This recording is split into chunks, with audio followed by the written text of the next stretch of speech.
வணக்கம் GD students and RPF students. இந்த வீடியோவில் பார்த்தீங்கன்னா முக்கியமான ஒரு 25 பாலிட்டி கொஸ்டின் பார்க்க போகிறோம். அதாவது இந்திய அரசியலமைப்பிலிருந்து ஜிடிலையும் சரி ஆர்பிஎஃப்லையும் சரி கேட்கப்பட இருக்கக்கூடிய முக்கியமான ஒரு 25 கொஸ்டின் பார்க்க போகிறோம். ஆல்ரெடி பார்த்தீங்கன்னா முந்தின வகுப்பில் வரலாறுல இருந்து முக்கியமான ஒரு 25 கொஸ்டின் போட்டிருந்தேன்.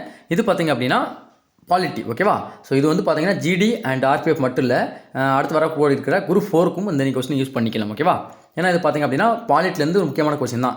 பாலிட்டியை படிக்கிறவங்க இதை படித்தாலும் ஓகே தான், ஓகேவா? ஸோ இது வந்து பார்த்தீங்கன்னா குஸ் முறையில், அதாவது வினாடி வினா முறையில் கொடுக்க போகிறேன். உங்களுக்கு 3 வினாடிகள் டைம், உங்களுடைய திறமை வந்து சோதிக்கிற ஒரு வீடியோவாக இந்த வீடியோ இருக்கும், ஓகேவா? ஸோ 25க்கு எத்தனை கொஸ்டின் உங்களால் போட முடியுது அப்படிங்கிறத நம்ம செக் பண்ணி பார்க்கலாம். ஸோ வாங்க நம்ம டேரெக்டாக கொஸ்டின் போயிடலாம். அதுக்கு முன்னாடி நம்ம சேனலை சப்ஸ்கிரைப் பண்ணாதான் சப்ஸ்கிரைப் பண்ணிட்டு வீடியோ பாருங்கள். வாங்க நம்ம கொஸ்டின் பார்க்கலாம். முதல் கொஸ்டின் பார்க்கலாமா? முகவுரை எந்த சட்டத்திருத்தத்தின் மூலம் திருத்தப்பட்டது? சரியான ஆன்சர் கெஸ் பண்ணுங்க பார்க்கலாம். உங்களுக்கு 3 வினாடிகள் டைம். சரியான ஆன்சர் பார்த்திங்க அப்படின்னா ஆப்ஷன் ஏ, 42வது சட்டத்திருத்தத்தின் மூலம் பார்த்தீங்கன்னா நம்ம முகவரை திருத்தப்பட்டிருக்கும். முகவரை இதுவரைக்கும் ஒரே ஒரு முறை மட்டும் தான் திருத்தப்பட்டுள்ளது. ஸோ ஆப்ஷன் ஏ 42வது சட்டத்திருத்தம். ரெண்டாவது கொஸ்டின், அரசியலமைப்பு சட்ட திருத்தத்தை மேற்கொள்ள உதவும் விதி. அதாவது அரசியலமைப்பில் ஒரு திருத்தம் மேற்கொள்கிறாங்க, அது எந்த விதி பயன்படுத்தி திருத்தத்தை மேற்கொள்ள முடியும்னு சொல்லி கேட்குறாங்க. சரியான ஆன்சர் கெஸ் பண்ணுங்க பார்க்கலாம். ஆப்ஷன் டி, விதி 368. இந்த விதி 368 பயன்படுத்தி தான் நம்ம அரசியலமைப்பில் ஒரு திருத்தத்தை மேற்கொள்ள முடியும். ஸோ ஆப்ஷன் டி, விதி 368. அடுத்து, இந்தியாவை பாரதம் என்று கூறும் விதி எது? சரியான ஆன்சர் கெஸ் பண்ணுங்க பார்க்கலாம். ஆப்ஷன் ஏ, விதி 1. சரத்து 1 தான் பார்த்தீங்கன்னா இந்தியாவை பாரதம் அப்படிங்கிற பெயரில் அழைக்கும். அதாவது இந்தியாவுக்கு 2 பெயர் உண்டு. ஒன்று பார்த்தீங்கன்னா கலாச்சார பெயர், இன்னொன்று பார்த்தீங்கன்னா நவீன பெயர். இந்த பாரதம் அப்படிங்கிறது பார்த்தீங்கன்னா கலாச்சார பெயர், இந்தியா அப்படிங்கிறது பார்த்தீங்கன்னா நவீன பெயர். இப்படி கூறக்கூடிய விதி தான் பார்த்தீங்கன்னா விதி 1 அல்லது சரத்து 1ன்னு சொல்லலாம், அல்லது பிரிவு 1ன்னு கூட சொல்லலாம். எப்படி வேணால் எடுத்துக்கலாம், ஓகேவா? இல்லை ஆர்டிக்கிள் 1 அந்த மாதிரி எடுத்துக்கலாம். ஸோ ஆப்ஷன் ஏ, விதி 1. அடுத்து, இந்தியாவில் கடைசியாக உருவாக்கப்பட்ட மாநிலம் எது? சரியான ஆன்சர் கெஸ் பண்ணுங்க பார்க்கலாம். Option D, Telangana. 2014 ஆந்திரா மாநிலத்திலிருந்து தெலுங்கானாவை பிரித்திருப்பாங்க. So option D, Telangana. அடுத்த கொஸ்டின், மாநிலங்கள் சீரமைப்பிற்கு உருவாக்கப்பட்ட முதல் கமிட்டி எது? சரியான ஆன்சரை கெஸ் பண்ணுங்க பார்க்கலாம். ஆப்ஷன் ஏ, தார் கமிட்டி. முதலாக பார்த்தீங்கன்னா மாநிலங்களை எப்படி பிரிக்கலாம், அதாவது மொழி வாரியாக பிரிக்கலாமா அது எப்படி பிரிக்கலாம்னு சொல்லிட்டு அமைக்கப்பட்ட ஒரு குழு தான் பார்த்தீங்கன்னா இந்த தார் கமிட்டி.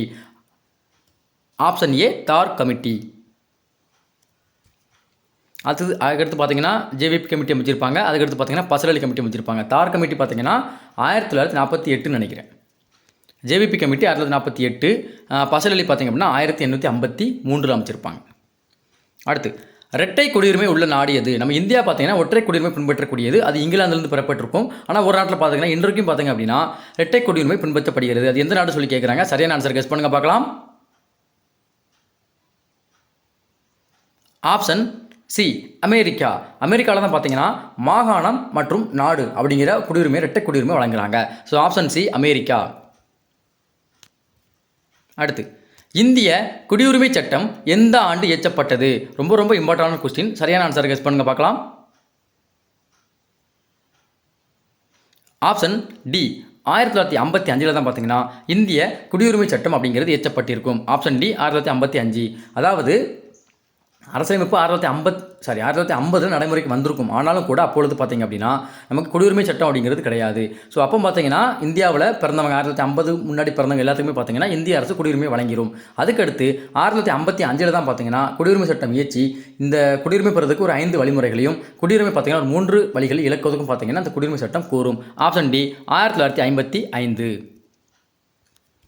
அடுத்த கொஸ்டின், இந்திய குடியுரிமையை எத்தனை வழிகளில் பெறலாம்? சரியான ஆன்சர் கெஸ் பண்ணுங்க பார்க்கலாம்.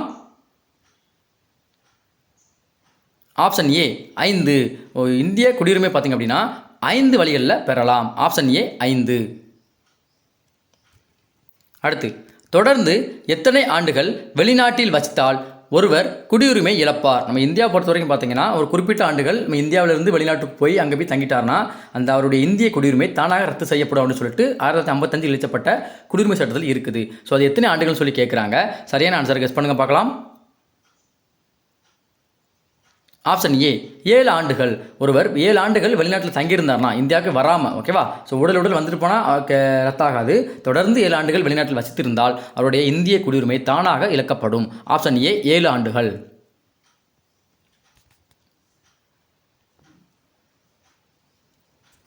அடுத்த கொஸ்டின், தற்போது அடிப்படை உரிமைகள் எத்தனை?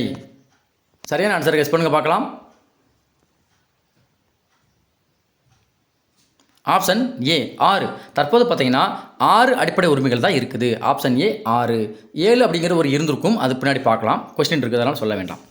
அடுத்து, சொத்துரிமை அடிப்படை உரிமைகளிலிருந்து எந்த சட்டத்திருத்தத்தின் மூலம் நீக்கப்பட்டது? இந்த முதல்ல பார்த்தீங்கன்னா 7 அடிப்படை உரிமைகள் தான் இருக்கும். அதில் இந்த சொத்துரிமை அப்படிங்கிறது பார்த்தீங்கன்னா ஒரு அடிப்படை உரிமையாக இருக்கும். ஆனால் அது தற்போது நீக்கப்பட்டிருக்கும். அது நீக்கப்பட்ட சட்டத்திருத்தம் கேட்குறாங்க. சரியான ஆன்சர் கெஸ் பண்ணுங்க பார்க்கலாம்.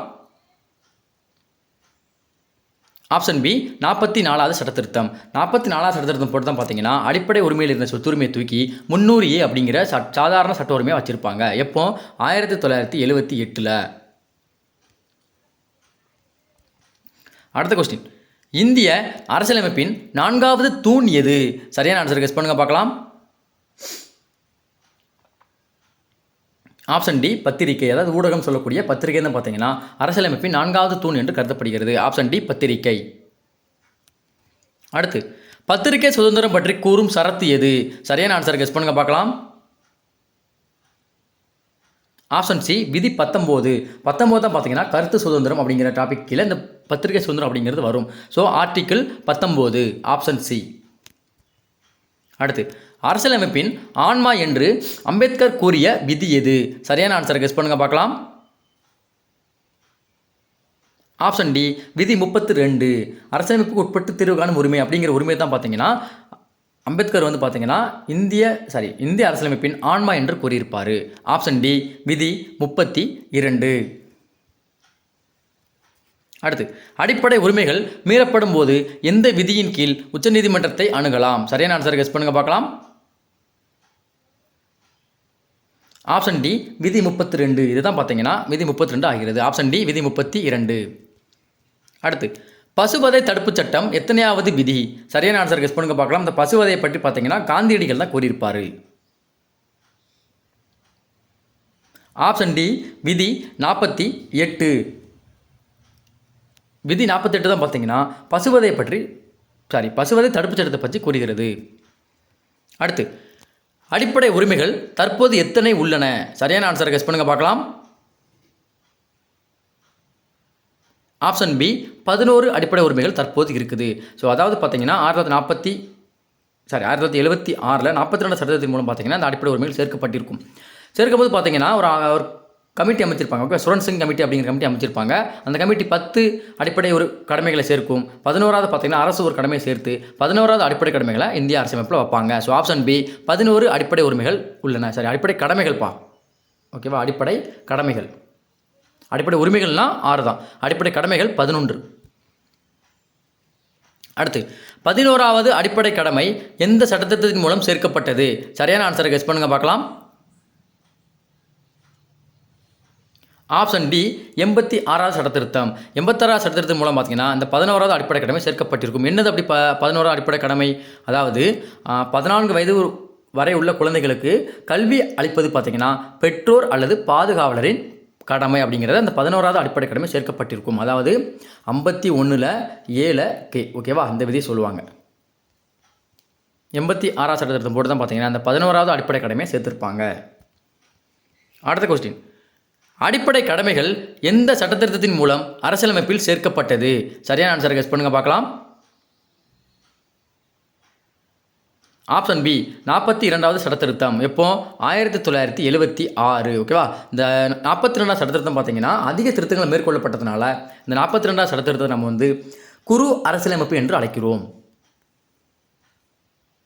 ஆப்ஷன் பி 42வது சட்டத்திருத்தம். அடுத்து, அடிப்படை கடமைகள் அரசியலமைப்பு உருவாக்கப்பட்ட போது எத்தனை இருந்தன? சரியான ஆன்சரை கெஸ் பண்ணுங்க பார்க்கலாம். ஆப்ஷன் டி இவற்றுள் ஏதுமில்லை. ஏன் இவற்றில் ஏதுமில்லை அப்படின்னா 1949 நவம்பர் 26 அப்படி தானா? ஸோ இந்த தேதியில் பார்த்தீங்கன்னா அரசமைப்பு ஏற்றுக்கொள்ளப்படும். 1950 ஜனவரி 26 பார்த்தீங்கன்னா சட்டம் நடைமுறை வரும். அப்பொழுது பார்த்தீங்கன்னா நமக்கு அடிப்படை கடமைகள் அப்படிங்கிற ஒன்றே கிடையாது. ஓகேவா? 42வது சட்ட திருத்தம் 1976 தான் பார்த்தீங்கன்னா நமக்கு அடிப்படை கடமையை அரசியலமைப்பில் சேர்ப்போம். அப்போ அரசியலமைப்பு உருவாக்கப்படும் போது நமக்கு அடிப்படை கடமை இருந்ததுன்னு கேட்டால் இல்லை என்று சொல்ல வேண்டும். ஓகேவா? ஆப்ஷன் டி இவற்றுள் ஏதுமில்லை. அடுத்து, இந்தியாவின் பெயரளவு தலைவர் யார்? சரியான ஆன்சரை கெஸ் பண்ணுங்க பார்க்கலாம். ஆப்ஷன் பி குடியரசுத் தலைவர். குடியரசுத் தலைவர் தான் பார்த்தீங்கன்னா இந்தியாவினுடைய பெயரளவு தலைவராக கருதப்படுகிறார். ஆப்ஷன் பி குடியரசுத் தலைவர். தற்போதைய குடியரசுத் தலைவர் யாருன்னு சொல்லிட்டு கமெண்ட் பண்ணிட்டு போங்க. எத்தனையாவது குடியரசுத் தலைவர் என்று கமெண்ட் பண்ணிட்டு போங்க. இந்தியாவில் உண்மையான அதிகாரம் பெற்ற தலைவர் யார்? சரியான ஆன்சர் கெஸ் பண்ணுங்க பார்க்கலாம். ஆப்ஷன் சி பிரதமர். பிரதமர் தான் பார்த்தீங்கன்னா இந்தியாவில் உண்மையான அதிகாரத்தை பெற்றிருப்பார்.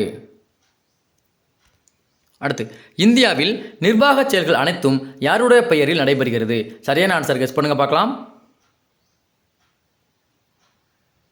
ஆப்ஷன் பி குடியரசுத் தலைவர். குடியரசுத் தலைவர் பேரை தான் பார்த்தீங்கன்னா இந்தியாவில் நடைபெறக்கூடிய நிர்வாக சீர்திருத்தங்கள் அடுத்த செயல்பாடுகள் எல்லாமே பார்த்தீங்கன்னா நடைபெறும். ஆப்ஷன் பி குடியரசுத் தலைவர். அடுத்து, தூக்கு தண்டனை குற்றவாளிகளுக்கு பொது மன்னிப்பு வழங்கும் அதிகாரம் பெற்றவர் யார்? சரியான ஆன்சர் கெஸ் பண்ணுங்க பார்க்கலாம்.